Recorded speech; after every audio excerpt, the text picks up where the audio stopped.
지금 선거법 위반 피해자 이재명이 대권을 거머쥐고 나서 벌어지는 웃지 못할 일들을 상상하지 못하셨나요? 어쩌면 윤석열 대통령은 이 모든 걸 예감하고 반국가 세력과의 전쟁을 시작했다는 생각이 듭니다. 작전을 실행하기 전에 상호방위 조약을 변경한 건 마치 전해져 내려오는 한설화의 내용을 보는 듯합니다. 조선시대 때 한 부자가 있었습니다.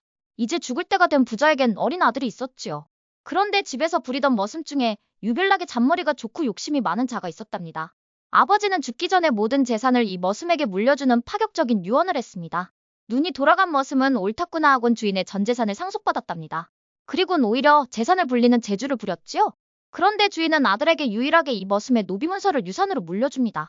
그리고 아이는 무사히 자라 어른이 돼 강교한 머슴의 재산을 되찾는다는 얘기입니다. 이 설화의 포인트는 돌아가시기 전 아버지가 보여준 솔로몬의 지혜입니다. 지금 상황에서 만약 전 재산을 자식에게 상속했다면 반드시 강교한 머슴에 의해 목숨을 보존하기 어려웠을 겁니다. 그래서 재산은 머슴에게 주고 머슴의 노비문서는 자식에게 물려준 거죠. 그깟쯤으로 치부했을 머슴의 노비문서가 나중에 아이가 성인이 되어 전 재산을 찾는 열쇠가 된 겁니다. 마치 지금 우리나라의 실정과 같습니다. 모든 걸 내주고 적의 목숨줄을 쥐고 있는 형상이 말입니다. 어차피 이번 윤석열 대통령의 반국가 세력과의 전쟁은 우리의 선을 넘는 전쟁이었습니다. 자칫 어설프게 메스를 댔다간 오히려 감당할 수 없는 사태가 벌어질 수도 있었기 때문입니다. 이제 트럼프 대통령이 주변 정리를 깔끔하게 마무리하고 마지막 하이라이트를 장식할 겁니다. 국제선거감시단에서 부정선거의 배후를 중국의 권력서열 사위인 왕후닝을 지목했던 건 이미 게임 오버란 얘기 아닐까요? 반국가 세력들이 발악을 할수록 그자들의 발목을 붙잡고 있는 덫은 살을 더 깊숙하게 파고들어 뼈까지 부러뜨릴 겁니다.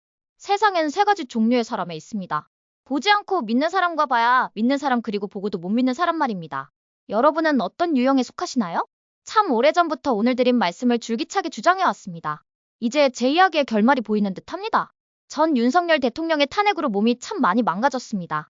덕분에 지난 금요일 이후 지금까지 비실비실거리고 있답니다. 그래서 영상을 올리지 못했습니다. 그런데 만약 지금 상황이 참 우리에게 불리하다면 아픈 몸을 무리해서라도 하나의 영상이라도 만들려 발버둥쳤을 겁니다. 그런데 지금은 마치 우리가 대입학력고사를 치르고 결과를 기다리듯이 그런 기다림의 시간입니다. 선거법 위반 피해자 이재명이 무슨 짓을 하든 말입니다.